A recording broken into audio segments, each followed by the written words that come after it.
अभूतपूर्व पंकजाताईंनी चालू केलेल्या दसरा मेळाव्याला उपस्थित असलं तुम्ही केल्यामुळे तुम्हाला माहित नाही काय काय झालं. एक गोष्ट ऐकताय का? गोष्ट ऐकता का? एक मग शांत बसा, शांत बसा, शांत बसा.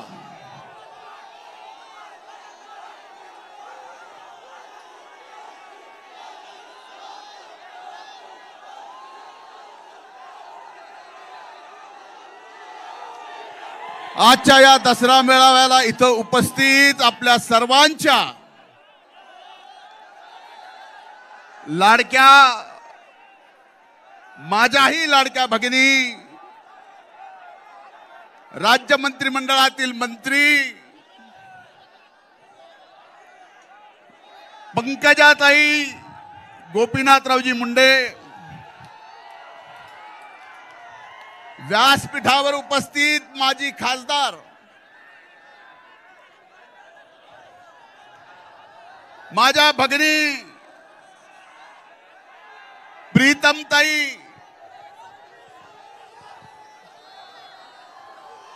तुम्ही खाली बसा. बास झाले ना नाटक, हेच करीत आलो मी पण. बस खाली. आम्ही साहेब स्टेजवर असलं की खाली ना असंच करायचं आम्ही. बसा. इथं खाली बस रे, खाली बस.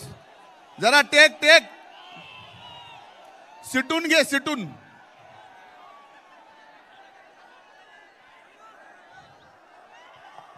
व्यासपीठावर उपस्थित आदरणीय जानकर साहेब,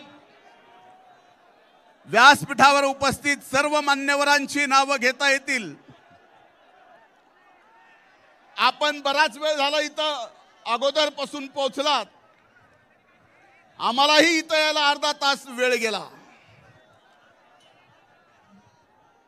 ताईंनी त्यांच्या भाषणामध्ये या गोष्टीचा उल्लेख करावा की आजपर्यंत स्वर्गीय मुंडे साहेबांचा या विजयादशमीच्या दसरा मेळाव्याचा अभूतपूर्व मेळावा जर कुठला असेल तर तो आजचा आहे.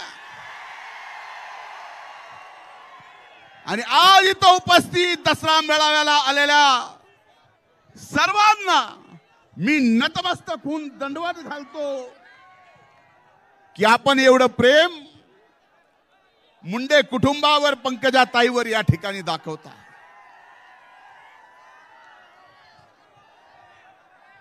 खरं तर परिस्थिती हा मेळावा होण्यासारखी काही दिवसापूर्वी नव्हती. अभूतपूर्व पाऊस आला, अतिवृष्टी आली, पूर आला, गोदावरीत आला, मांजरात आला, सिंधफणात आला.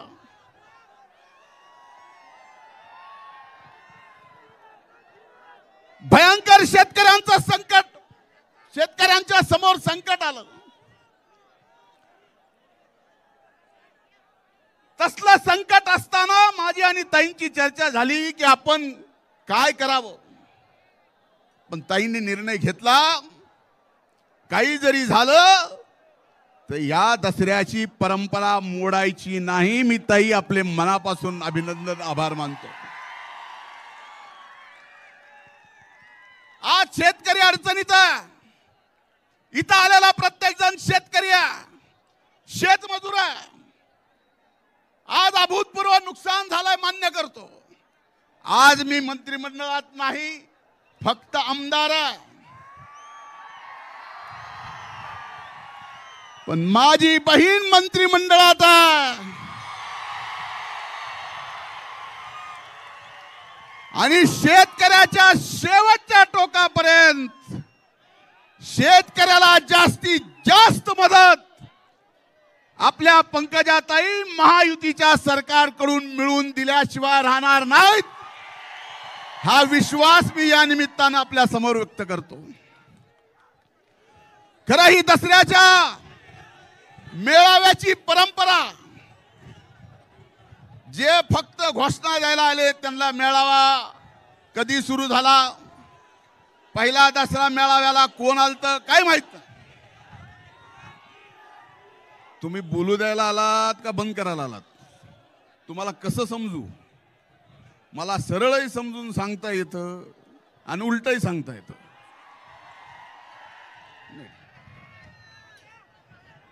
भगवानगडाचं उद्घाटन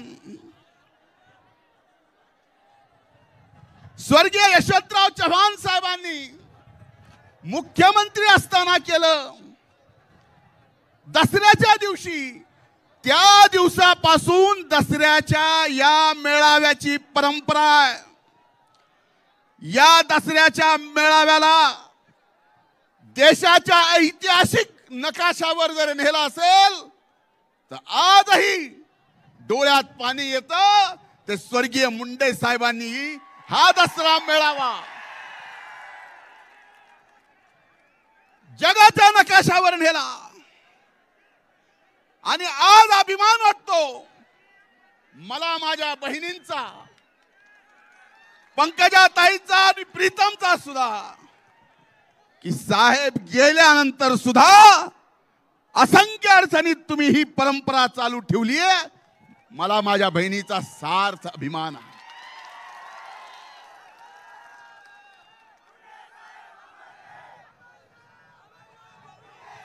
आम्ही लहान होतो.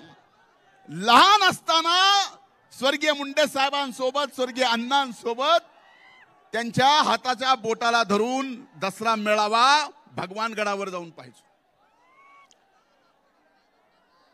हा दसरा मेळावा साहेब नेहमी सांगत की ही विचाराची देवाणघेवाण आहे. मी देवाणघेवाण बघत असताना पुढे आलो, परत मागं बघितलं, पुढे आलो, परत मागं बघितलं. मग मागच्या दसऱ्याला मी होतो. मागच्या दसऱ्याला मी होतो, त्यातले अनेक जण मागं दिसनात. म्हणलं कामून?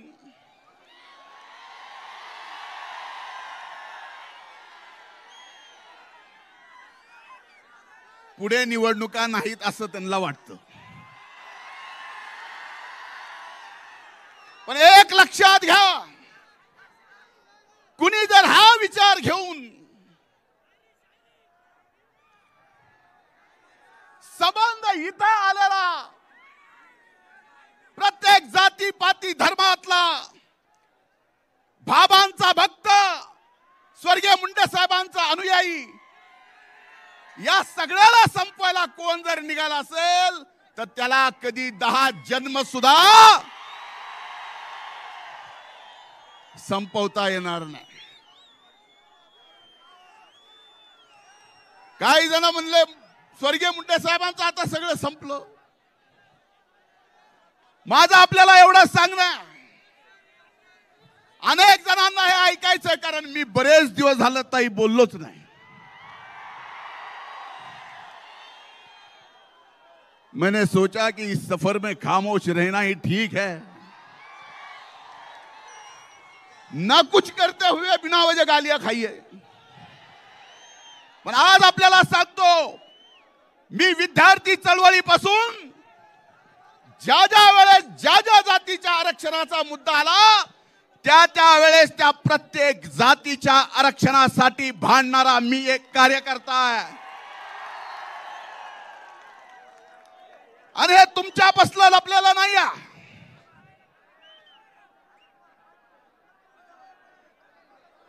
तुमच्यापासून लपलेलं नाही आहे. पण एक गोष्ट लक्षात घेतली पाहिजे की इथं आपण आलोत, बसलोत. मराठा समाजाला आरक्षण दिलंय, आम्हाला आनंद आहे, कारण त्या मराठा आरक्षणाच्या चळवळीत सुद्धा आम्ही होतो. पण काही जणांना या आरक्षणाच्या आड राहून ओबीसी मधून आरक्षण घ्यायचं आहे. EWS, economic weaker section. एक उदाहरण सांगतो, तुम्ही ऐका की नाही ऐका, माध्यमांनी ऐकावं. ओबीसीचा आत्ता आलेला एमपीएससीचा रिझल्ट, त्याचा कट ऑफ होता 485 आणि स्पेशल विकर सेक्शनचा निकाल 450,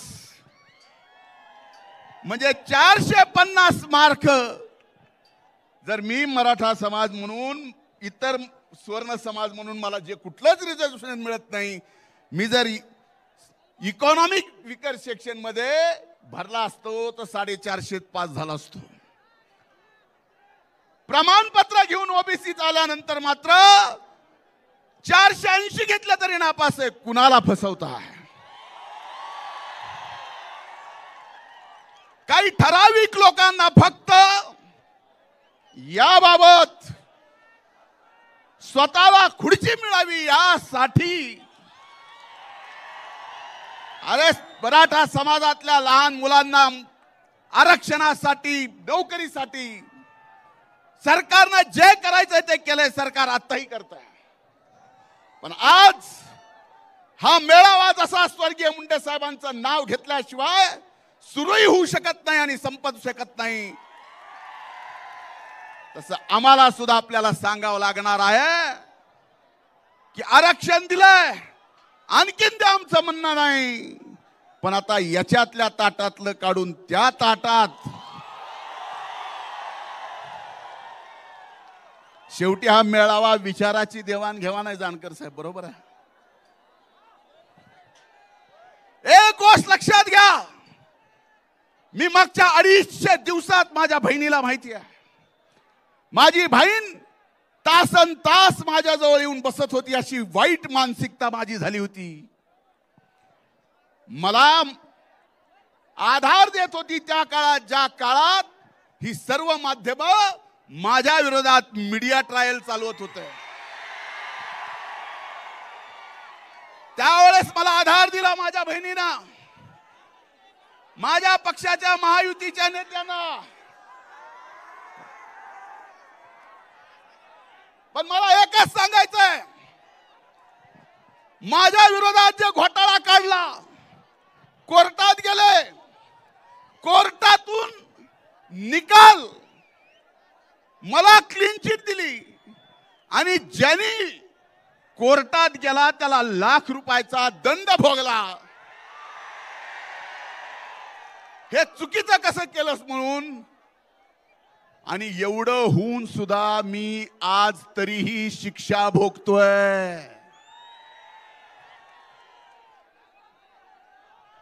हे लक्षात घ्या. म्हणून आज दसऱ्याच्या मेळाव्यात शेवटच्या 2 मिनिटात मी आपल्याला एवढं सांगतोय, या दसऱ्याच्या मेळाव्यात मी एवढंच सांगतोय, ना आम्ही कुणाला विरोध केला, ना आम्ही कुणाच्या विरोधात आहोत.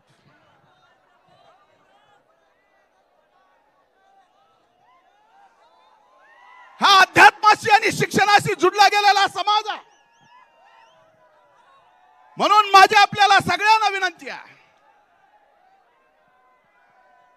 की आपल्या सगळ्याला सुरुवात करावी लागेल आणि आपल्याला सुरुवात करावी लागेल की आज जे बीड जिल्ह्यामध्ये जाती पातीचं एकमेकाला न बघणं, एका जातीचा दुसऱ्या जातीचा जिगरी दोस्त, त्यांची दोस्ती तुटली, हे वातावरण आपल्याला सगळ्याला मिळून बदलायचंय आणि सर्व जाती धर्मातला हा द्वेष पूर्णपणानं काढायचा आहे. हाच या दसरा मेळाव्याच्या निमित्तानं ताईंची परवानगी घेऊन मी संदेश देतो.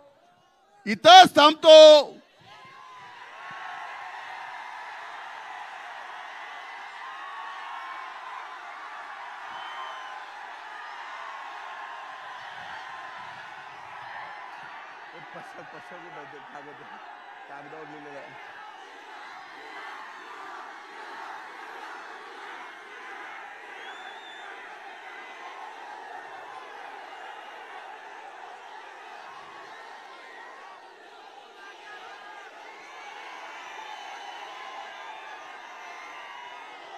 आग तो लगी थी घर में, आग तो लगी थी घर में, दोस्त ने आके पूछा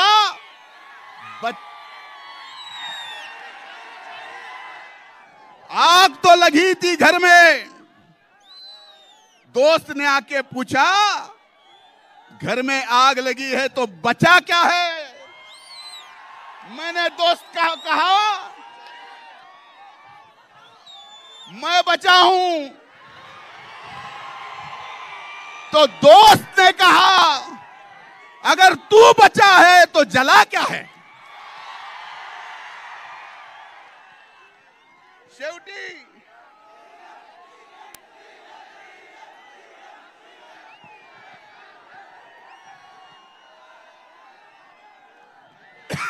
हर मुश्किल आमचं एकच आहे, तुम्हाला सांगतो, हर मुश्किल को हसते हसते तुमच्या समोर डोकं फोडून मी अरबिक भाषेत जरी शेर सांगितला ना तरी असेच ओरडणार आहे तुम्ही। हर मुश्किल को हंसते हंसते झेलते हैं हम, आम्ही सगळेच हर मुश्किल को हंसते हंसते झेलते हैं हम।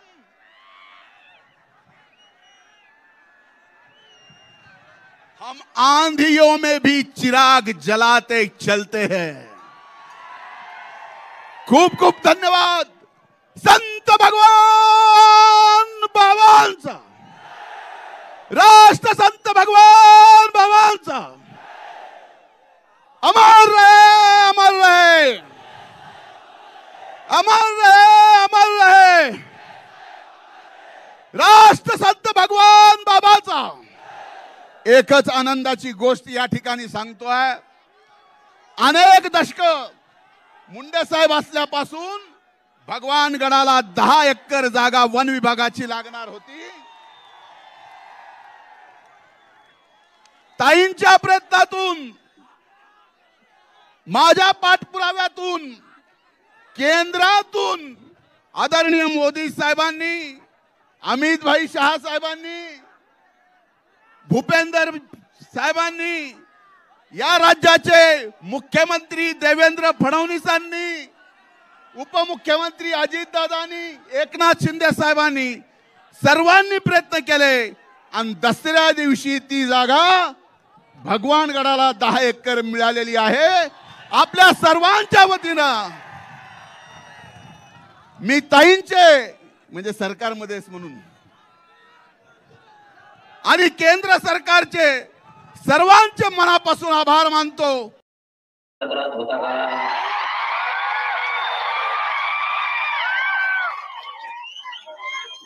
तुमच्या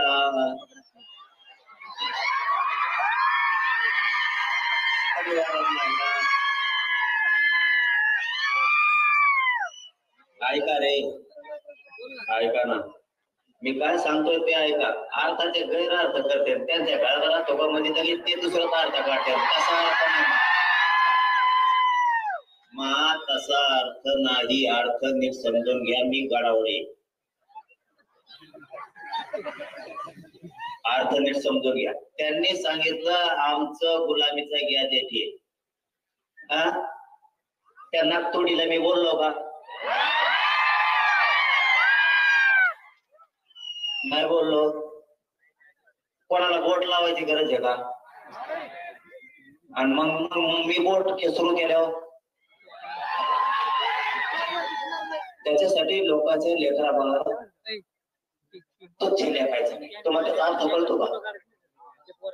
गुलामीचं गॅजेट आपल्याला लागू केलं म्हणजे गॅजेट गुलामीचं होतं, म्हणजे आपले लेकर सुद्धा गुलाम समजता खरे हराम करो तुम्ही। आमचे जे जे त्या पक्षात काम करतात तिच्या संग काम करतात, त्या मराठ्याच्या पायदाशी कोण कोण आहे? मराठ्याच्या पायदाशी हो, तुमची पायदाशी आहे ना तुमची, तर तुमच्या पोराला, तुमच्या जातीला गुलामीची अवलाद म्हणलंय। करतो का प्रचार? झक माऱ्या। अरे 10-5 लाखाच्या कामासाठी कवचसाठी तुरे स्वाभिमान जागा ठेवले, तो जातीला घाण बोललं गेलं, घाण। तुझ्या जे जे तिथं त्या पक्षात तिच्या सोबत काम करतात त्यांच्यासाठी सांगतोय